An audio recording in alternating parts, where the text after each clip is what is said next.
News18 ಕನ್ನಡದ digital ವೀಕ್ಷಕರಿಗೆ ಸ್ವಾಗತ. ನಾನು ಚಂದ್ರಕಾಂತ್ ಸುಗಂಧಿ.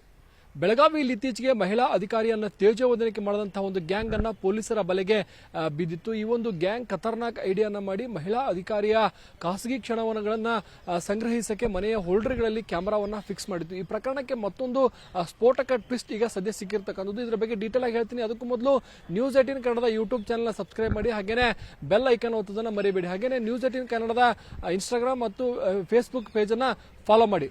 ಇತ್ತೀಚೆಗೆ ಬೆಳಗಾವಿಯಲ್ಲಿ ಒಂದು ಬೆಚ್ಚಿ ಬೀಳಿಸುವಂತಹ ಪ್ರಕರಣ ಬಯಲಾಗಿತ್ತು. ಪ್ರಮುಖವಾಗಿ ಏನು ಅಂತಂದ್ರೆ, ಮಹಿಳಾ ಅಧಿಕಾರಿಯೊಬ್ಬರ ಮನೆಯ ಹೋಲ್ಡರ್ಗಳಲ್ಲಿ ರಹಸ್ಯ ಕ್ಯಾಮೆರಾಗಳನ್ನು ಫಿಕ್ಸ್ ಮಾಡಲಾಗಿತ್ತು. ಈ ಒಂದು 8 ಕಡೆಗಳಲ್ಲಿ ರಹಸ್ಯ ಕ್ಯಾಮೆರಾಗಳನ್ನು ಫಿಕ್ಸ್ ಮಾಡಿ ಆ ಮಹಿಳಾ ಅಧಿಕಾರಿಯ ಖಾಸಗಿ ಕ್ಷಣಗಳನ್ನ ಸಂಗ್ರಹಿಸಿ ಆ ಮಹಿಳಾ ಅಧಿಕಾರಿಗೆ ಸುಮಾರು 50 ಲಕ್ಷ ಹಣಕ್ಕಾಗಿ ಬೇಡಿಕೆ ಇಟ್ಟಿತ್ತು. ಮಹಿಳಾ ಅಧಿಕಾರಿ ಏನು ನಗರ ಪೊಲೀಸ್ ಆಯುಕ್ತ ಭೂಷಣ್ ಬೋರ್ಸೆ ಅವರಿಗೆ ಭೇಟಿಯಾಗಿ ದೂರನ್ನು ಕೊಟ್ಟಿದ್ರು. ದೂರನ್ನು ಆಧರಿಸಿ 3 ಜನ ನಕಲಿ ಪತ್ರಕರ್ತರನ್ನ ಈಗ ಬಂಧಿಸಲಾಗಿದೆ. ಅದರಲ್ಲೂ ಪ್ರಮುಖವಾಗಿ ಗೋಕಾಕ್ ಮೂಲದ ಮಕಾಂದಾರ್ ಹೆಸರು ಪ್ರಮುಖವಾಗಿ ಇದರಲ್ಲಿ ಕೇಳಿಬರ್ತಕ್ಕಂಥದ್ದು ಮತ್ತು ಆತನ 2 ಸಹಚರರನ್ನ ಏನು ಅರೆಸ್ಟ್ ಮಾಡಲಾಗಿದೆ. ಈ ಒಂದು ಕೃತ್ಯಕ್ಕೆ ಸಾಥ್ ನೀಡಿದಂತಹ ಮತ್ತೊಬ್ಬನನ್ನ ಈಗ ಬಲೆಗೆ ಬೆಳಗಾವಿಯ ಮಾಳಮಾರುತಿ ಪೊಲೀಸರು ಬೀಳಿಸಿದ್ದಾರೆ. ಪ್ರಮುಖವಾಗಿ ಈತನ ಪಾತ್ರ ಏನು ಅಂತಂದ್ರೆ, ಈ ಒಂದು ಖಾಸಗಿ ಏನು ಅಧಿಕಾರಿ ಇದ್ರು, ಆ ಒಂದು ಅಧಿಕಾರಿಯ ಕಚೇರಿಯಲ್ಲೇ ಇವರು ಕೂಡ ಕೆಲಸವನ್ನು ಮಾಡ್ತಿದ್ರು. ಆತನ ಹೆಸರು ವಿನೋದ್ ಟಿ ಅಂತ ಹೇಳಿ ಈಗ ಪೊಲೀಸರು ಹೇಳ್ತಾ ಇದ್ದಾರೆ. ಜೊತೆಗೆ ಆತನನ್ನ ವಶಕ್ಕೆ ಪಡೆದು ನ್ಯಾಯಾಲಯದ ಮುಂದೆ ಹಾಜರುಪಡಿಸಿ ಹಿಂಡಲಗಾ ಜೈಲಿಗೂ ಕೂಡ ಕಳಿಸಿರ್ತಕ್ಕಂಥದ್ದು. ಈ ವಿನೋದ್ ಟಿ ಮತ್ತು ಈ ಒಂದು ಅಧಿಕಾರಿಯ ನಡುವೆ ಏನು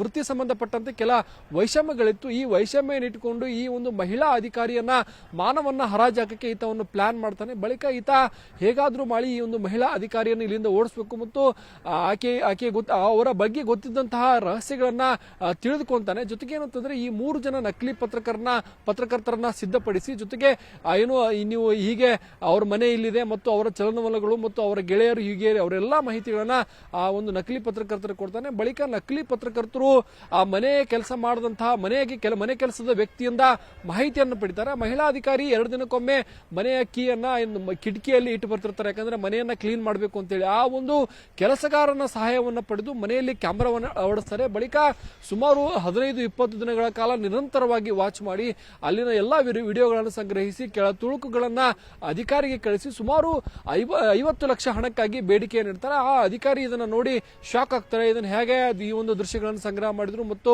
ಇದಕ್ಕೆ ಯಾರು ಸಾಥ್ ಕೊಟ್ಟರು ಅನ್ನೋದು ಅವರಿಗೆ ಗಾಬರಿ ಆಗುತ್ತೆ. ಅವರು ನಗರ ಪೊಲೀಸ್ ಆಯುಕ್ತರಿಗೆ ದೂರು ಕೊಟ್ಟ ಬಳಿಕ ಪೊಲೀಸರು ಪ್ರಕರಣವನ್ನ ಬೆನ್ನತ್ತಾರೆ. ಇನ್ನು ಈ ಒಂದು 3 ಜನ ನಕಲಿ ಪತ್ರಕರ್ತರ ಬಂಧನ ವೇಳೆಯಲ್ಲಿ ಕ್ಯಾಮೆರಾಗಳು, ಅದಕ್ಕೆ ಬೇಕಾದಂತಹ ಚಿಪ್ಗಳು ಮತ್ತು ಅದಕ್ಕೆ ಬೇಕಾದಂತಹ ಮೊಬೈಲ್, ಏನು ಹಾರ್ಡ್ ಡಿಸ್ಕ್ ಗಳನ್ನು ಕೂಡ ವಶಕ್ಕೆ ಪಡೆದುಕೊಂಡಿರ್ತಕ್ಕಂಥದ್ದು. ಇದ್ರ ಜೊತೆಗೆ ಏನು ಅಂತಂದ್ರೆ, ಈ ನಕಲಿ ಪತ್ರಕರ್ತರಿಗೆ ಈ ಒಂದು ಮಹಿಳಾ ಅಧಿಕಾರಿಯ ಮಾಹಿತಿಯನ್ನ ಕೊಟ್ಟಿದ್ದು ಯಾರು,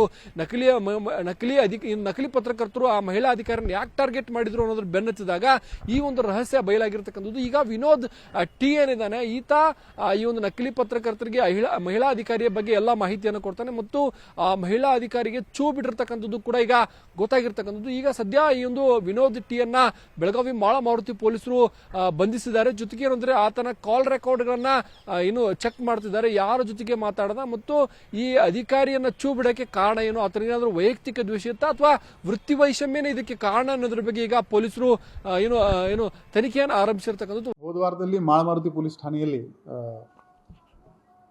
3 ಯೂಟ್ಯೂಬರ್ಸ್ ಒಂದು ಹಿಡನ್ ಕ್ಯಾಮೆರಾನ್ನು ಬಳಸೋನು ಒಂದು ಮಹಿಳೆಯರದು ಪ್ರೈವೇಟ್ ಮೂಮೆಂಟ್ಸ್ ಕ್ಯಾಪ್ಚರ್ ಮಾಡಿದರು.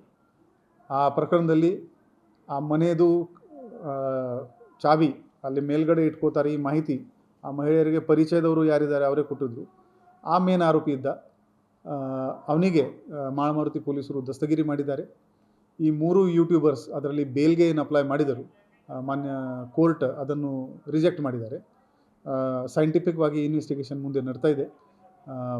ಇನ್ನೂ ಈ ಆರೋಪಿಗಳದ್ದು ಬೇರೆ ಎಲ್ಲಿ ಯಾರಿಗೆ ತೊಂದರೆ ಕೊಟ್ಟಿಲ್ಲ ಅದರ ಬಗ್ಗೆ ನಾವು ಪರಿಶೀಲನೆ ಮಾಡ್ತೀವಿ ಮತ್ತು ಅದರ ಮೇಲೆ ಮುಂದಿನ ದಿನದಲ್ಲಿ ಕ್ರಮ ತಗೊಳ್ತೀವಿ.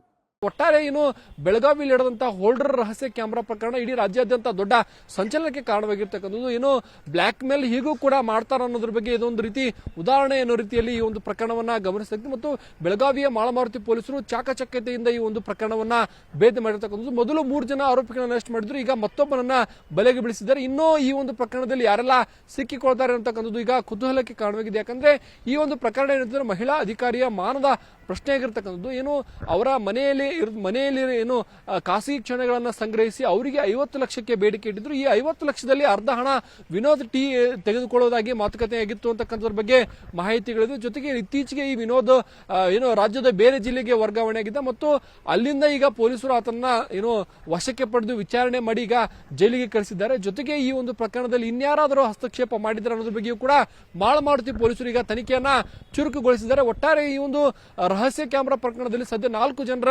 ಬಂಧನವಾಗಿದೆ. ನಿರ್ಭೀತ, ನಿಷ್ಪಕ್ಷಪಾತ, ವಿಶ್ವಾಸಾರ್ಹ ಸುದ್ದಿಗಳಿಗೆ ಮತ್ತೊಂದು ಹೆಸರಾಗಿರೋ ನ್ಯೂಸ್ 18 ಕನ್ನಡ ಈಗ ಆಪ್ನಲ್ಲೂ ಲಭ್ಯ ಇದೆ. ದಯವಿಟ್ಟು ಇಲ್ಲಿರೋ QR ಕೋಡ್ ಅನ್ನ ಸ್ಕ್ಯಾನ್ ಮಾಡಿಕೊಂಡು ಆಪ್ ಡೌನ್ಲೋಡ್ ಮಾಡೋದಕ್ಕೆ ಮರಿಬೇಡಿ. ನಿಮ್ಮ ಬೆಂಬಲ ಹೀಗೆ ಸದಾ ನಮ್ಮೊಂದಿಗಿರಲಿ. ಧನ್ಯವಾದ.